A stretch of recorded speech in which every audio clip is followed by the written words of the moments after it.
Senator Warren. Thank you, Mr. Chairman. And Mr. Hegseth, thank you. Thank you for your service.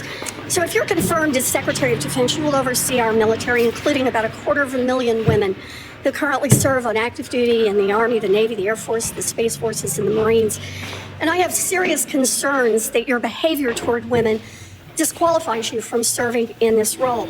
Now, I've been trying to get answers from you for quite some time on this. You haven't wanted to meet or to answer any of my questions, so we'll just have to do it here and dive in. I want to pick up on some of the questions asked by Senators Shaheen and Gillibrand and Hirono, and I just want to make sure we have a list of some of the facts that I think are undisputed. I'm not going to talk about anonymous sources. I'm just going to quote you directly. We've got the video. We've got it in print.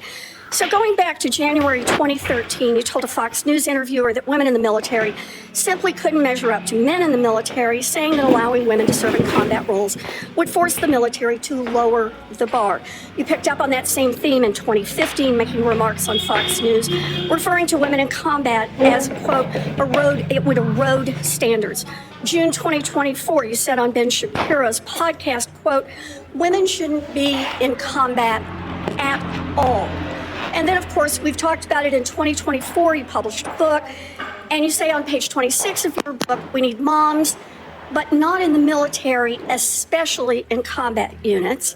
Page 48 of your book, you claim that women should not be in combat roles because men are distracted by women.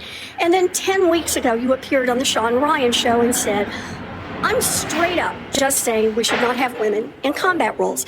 Now, I presume you recall making all these statements? Senator, I'm not familiar with the article you're pointing to in 2013, but it underscores my argument completely, because in that 2013 argument, I was talking about standards. No, standards are what it's always been about, Senator. Let's not have the same side. Always been about standards. I've quoted you directly. We've got the video. We're happy to show it. But I want to be clear here. For 12 years, you were quite open about your views, and your views were consistently the same. Women are inferior soldiers, sailors, Marines, airmen, and guardians. And in case anyone missed the point, and these are your words from 10 weeks ago, women absolutely straight up should not be permitted to serve in combat. And I notice on each of these quotes, those are said without qualification. It's not by how much you can lift or how fast you can run. They don't belong in combat, period. Or your words, straight up. And then, on November 9th, 2024, just 32 days after your last public comment saying that women absolutely should not be in combat, you declared that, quote, some of our greatest warriors are women, and you support having them serve in combat. Now, that is a very, very big about-face in a very, very short period of time. So help me understand, Mr. Hegseth, what extraordinary event happened in that 32-day period that made you change the core values you had expressed for the preceding 12 years? Senator, again, I very much appreciate you bringing up my comments from 2013, because for me, this issue has always been about standards. And unfortunately, because of some of the people that have been in political power for the last 4 years, priorities other than standards, lethality, and meritocracy have driven decision-making. I'm quoting you from the podcast. Women shouldn't be in combat at all. Where is the reference to standards? That they should be there if they can carry, if they can run? I don't see that at all, Mr. Hegseth. What I see is that there's a 32-day period in which you suddenly have another description about your views of women in the military. And I just want to know, what changed in the 32 days that the song you sang is not the song you come in here today to sing? Senator, the concerns I have and the concerns that many have had, especially in ground combat units, is that in pursuit of certain percentages or quotas, standards have been changed. And that makes the combat more difficult for everybody involved. Let me make a suggestion about what happened in that 32 days.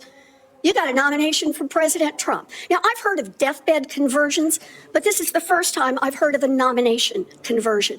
And I hope you understand that many women serving in the military right now might think that if you can convert so rapidly your long-held and aggressively pursued views in just 32 days, that 32 days after you get confirmed, maybe you'll just reverse those views and go back to the old guy who said straight up, women do not belong in combat.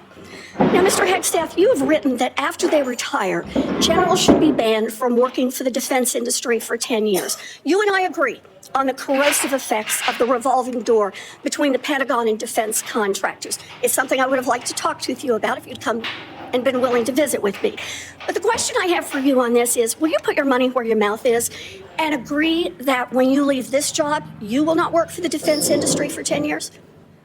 Senator, it's not even a question I've thought about because it's not one one right now. It's not one. My motivation for this job. I understand has never that. I been just about need what a could yes or no conceivably here. come next. Time is short. I just need a yes or no. I would consult with the president about what the policy should be In at the Defense other Department. words, you're quite sure that every general who serves should not go directly into the defense industry for 10 years.